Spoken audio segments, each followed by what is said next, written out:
زخبركم لعلوتن معقولتن المراحة كلنا زخبركم لعبانات قدراتي توقتي زخبركم نايزي وغايتنا ساتتي زخبركم أدمات أجايشن أغجنا وبائنا سلاما حدنة معلنة بزمن مريحة لنا كايلو نبر وعيشو وبائي بيكا وستيت وعيش منقع إلى حانش نزاقون كل ليك كنستيو واحد كاب مسرات عسكر عين الزوجات الكون زاجي سلسلة شروع وعيلا أكيدا أفضل وعيلا قدرات بدون واحد زغلة التوصلات أمكتات المسرات بالبعض ملا كنستيو كلاي معاملات المراحان ليك كنستيو بوليتيكاوي محبراوي إيكونومياوي من قاسن سناي محدارن ديمقراسياوي تساتافنتن تطقامنتن مغبار منقساسن قارسن بمكياد عوتاتنا مزغبت مزيايا كبر دكتور دبرزيل زخبركن غبايتنياتات دكانشتي تግራይ حلوف عفانن ጨቋንን ስርዓት ደርጊ ንምቕያር معرم سود تبعتاي بمكلاس بعوت كزازم غيرنيا أبناء المعاد قرسون بتمساسالي دكانشتيو أي خلقون دخماتيا زبحال زنورة كم زكالن تبعت كم زخونان بتكبر بمرققات لمعاتاون ديمقراسياون مسمر واحد بتساتفو دكانشتيو كم زرقاقات بتكبر كنرئي خيلنا إنا حزد ما كم هاجر أبلع النت حقي تتحيسو نايزجاتات دحننت أب حدقة وديغو سلام مرققة عن يلن أب كلنا جن سلام دحننت حزب تجراي كرقاقات أب بعلخنن صدرخنن سلام بمفتار كلنا ناي سلام حدنت تمثاليت نختكون زلع على مربرا غير كنيخن أبناء كلنا طرح بزي محصار أب هاجرنا ون سلام مرققة عن ملا حزبي نخنقز حقي نخبر كم عسلة نبي بموصى بسلامة وسلفي زلكن قوام دقاق يمكن مس حزبي تقرأ يمكن جالس كنيخن أزي مالت دما نزل على هاجراوي حدنة فقرن زلكن دلونات بتحساسبا بتدبارن الرجاجس كنيخن ودبنا ودب حواحت ولاد حزبي مخانا نمرققات أبوان تحدثوا كدما جنبار كوينكن ودبكن أتصري كنيخن دحر تحدثون حزب تجراي ودبن حواحت نمفللاي زقبر زنبرة صعرون كفشل بمقبار بزيادة حدنتكن بمرققات صلائي تسفى أوريسو فقرز غير كنيخن مسودبكن زلكن حدنات زيادة من صبراء دما كم تلوم معنتي غير كنو زلخن بانديرا حوحت بمقدان بمولو لابن زتخايدو سلامة وسلفتاتن وعلاتاتن دمكت كهلوون غير كنيخن ازي دما بقليلو بقالات زقلت ايكونن وشتاوي ودواوي امنتكنن متكلاوي صنعاتكنن زرئي ايو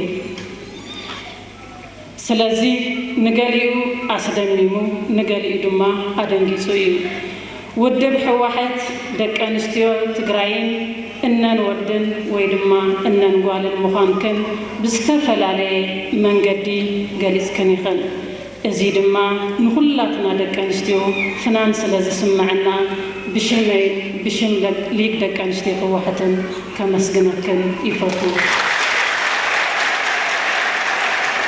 كور بصاي دكتور دبرزين كوراتن تساتفتي إزقوباي ኣብዚ ሕዚ እዋን ከም ሃገር ኣብ ህንፀት ብሄራዊ መንነትን ሃገራዊ ሓድነትን ሚዛኑ ስለ ዝተዛበዐ ኣብ ህንፀት ሕገ መንግስትን ሕገ መንግስታዊ ፌደራል ስርዓትን እውን ፀገም ስለ ዝነበረ ሰብ ናይ ካልእ ብሄር ኮይኑ ብምውላዱ ጥራሕ ወንጀለኛ ኮይኑ ዝቕጥቀጠሉ ዝእሰረሉ ብመስካሕካሓይ ዝቕተለሉ ኩነታት ተፈጢሩ ኣሎ። በቲ ካልእ ገጽ ድማ ናይ ባዕልኻ ዘርኢ ወይ ድማ ብሄር ብምዃኑ ጥራሕ ዝምከሰሉ ወይ ድማ ዝሽየመሉ ኩነታት እውን ተፈጢሩ እዩ። እዚ ኩነታት በብደረጅኡ ዘሎ መንግስታዊ ትካል ሽባ ብምግባር ሃገራዊ ሓድነትና ኣብ ዓብዪ ሓደጋ ክወድቕ ገይረሎ። በዚ ምኽንያት ብርክት ዝበለ ህዝቢ ድማ ሰለባ ኮይኑ እዩ። ትግራይ እውን ምስ ሃገራ ንምፅምባር ዝተፈላለየ ፈተነታት እውን ተፈቲኑ እዩ። የግዳስ ግን ፈሽሉ ቀሪኡ እዩ። ካብ ማንም ንላዕሊ ድማ ናይ ሃገርናን ናይ ክልልናን ናይ ሰላም ቀጠና ኮይና ክትርአ ክኢላ እያ። ኣብ ክልልና ብመንነቱ ብዘርኡ ተቆፂሩ ዝተደፍአ ዝተቐጥቀጠ ዝተቐተለ ዝተፀርፈ ዝተገለለ ዝተፈናቐለ ወይ ድማ ገዝኡ ገዲፉ ዝተሰደተ ንብረቱ ዝተቃፀለ ወይ ዝተወረረ ምንም የለን። እዚ ማለት ግን ኣብ ትግራይ ዝነብር ኩሉ ትግራዋይ ብሄር ጥራሕ ስለ ዝኾነ ግን ኣይኮነን። ኣብ ዩኒቨርሲቲ ትግራይ ዝመሃር ዘለውን ኩሉ ትግራዋይ ጥራሕ ስለ ዝኾነ እውን ኣይኮነን። ኣብ ካልኦት ክልላት ትግራዋይ ብምዃኑ ጥራሕ ዝተጠቕዐ ህዝቢ ትግራይ ስለ ዘይሓዘነ እውን ኣይኮነን። ሓደ እቲ ፀገም ዘምህሮ ደቂ ኩሉ ስራሕ ስለ ዝረኸበ እውን ኣይኮነን። ስለ ዝፈርሐ ወይ ድማ ካብ ማንም ንላዕሊ ስለ ዝተረብሐ እውን ኣይኮነን። የግዳስ ናይ ዕግርግር ውፅኢቱን ናይ ሰላም ዋጋን ኣቐዲሙ ስለ ዝፈለጠ እምበር ኣብ ሕግን ስርዓትን ዘለዎ እምነትን ክብርን ዝለዓለ ስለ ዝኾነ እውን እዩ። እቲ ዝተፈላለየ ዝፍጸም ዘሎ ግፍዒ ናይ ግለሰብ ወይ ድማ ናይ ጉጅለታት እዩ እምበር ናይ ብሄር ብሄረሰባት መንነት ኣይውክልን ኢሉ እውን ስለ ዝኣምን እዩ። እዚ ብጊዜን ብኹነታትን ብምቅያር ምኽንያት ዘይቀያየር ነቕ ዘይብል ውድባዊ እምነትን መትከላዊ ጽንዓትን ስለ ዘለና እዩ። እዚ ድማ ወያናይ ዲሞክራሲ መስመርና ተረባሕነት ደቂ ኣንስትዮ ካብ ማንም ንላዕሊ ንምርጫ ዘይቐርብ እውን ስለ ዝኾነ እዩ።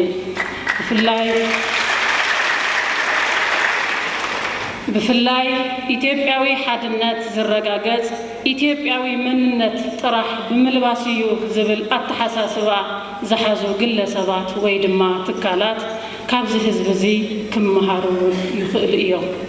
ብሄራዊ መንነትካ ኣኽቢርካ ሃገራዊ ሓድነትካ ምህናፅ ከም ዝከኣል እውን ዘርአየ ህዝቢ እዩ።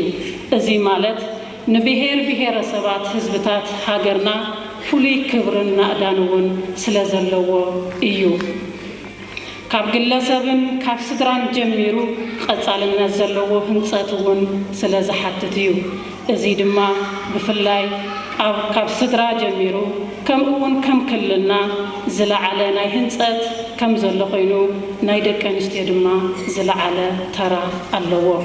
ስለዚ ዓንዲ ሕቆ ናይ ክልልና ሰላምን ምርግጋዕን ደቂ ኣንስትዮ ምዃነን ኩሉ ክግንዘቦ ይግባእ። ክቡር ብጻይ ዶክተር ደብረጽዮን ዝኸበርክን ጉባኤተኛታት ሕዚ ዘሎ ኩነታት ብቐጻልነት እናተቓለስና ናብ ረብሓና እናቐየርና ኩለ መዳይ ተረባሕነትና ነረጋግጸሉ ጽኑዕ ዝኾነ ውዳበ ይሓተና። ንዓና ዓቕምናን ሓይልናን ውዳበናን ትካላዊ ዓቕምታቱን እዩ። ተወዲብካ ኣብ ባዕልኻን ኣብ ካልእ ዘሎ ድሕረትን ንምቅላስ ድማ ዕቑር ተመክሮ ኣለና። ካብ ካልእ ንምፅኦ ተመክሮ የለን። ተወዲብና ንምቅላስ ሓደ ውዳበ ድማ ሊግ ደቂ ኣንስትዮ እዩ። ናይ ሊግና ዝዓበየ መድረኽን ዓበይቲ ውሳነታት ዝውሰነሉን ድማ እዚ ጉባኤ እዚ እዩ።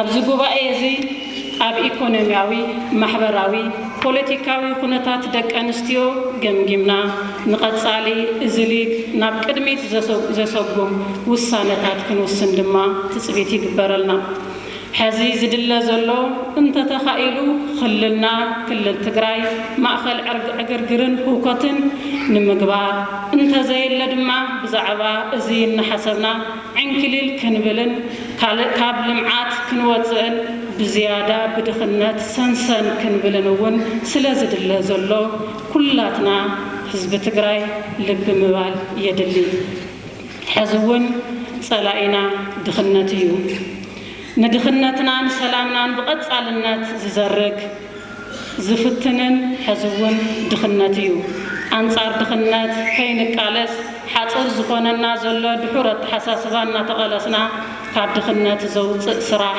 ሕዚ እውን ብህፁፅ የድልየና እንገብሮም ምይይጣት ካብ ምይይጣትና ተበጊስና እንህቦም መደምደምታታትን ውሳነታትን ኩነታት ክልልናን ማእኸል ጌርና እቲ ሕዚ ዘሎ ምልዕዓል እቲ ሕዚ ዘሎ ናይ ሰላም ሓድነት ናብ ልምዓት ብህፁፅ ክነሰጋግሮ ትጽቢት ይግበረልና እዚ ጉባኤ ካብ ማንም ንላዕሊ ናብ ልምዓት ዘእቱን ምልዕዓል ዝፈጥርን ክኸውን ኣለዎ ኣብ መወዳእታ ጉባኤና ዕውት ንክኸውን መንግስታውን ዘይመንግስታውን ትካላት ንዝገበርኩምልና ዝተፈላለየ ድጋፋት ከምኡውን ጉጅለ ባህሊ ብሽመይን ብሽም ጉባኤተኛን ብምስጋን ናይዚ ጉባኤና ናይ ክብሪ ጋሻ ብጻይ ዶክተር ደብረጽዮን ይዕድም ብኽብሪ ሰሚያለይ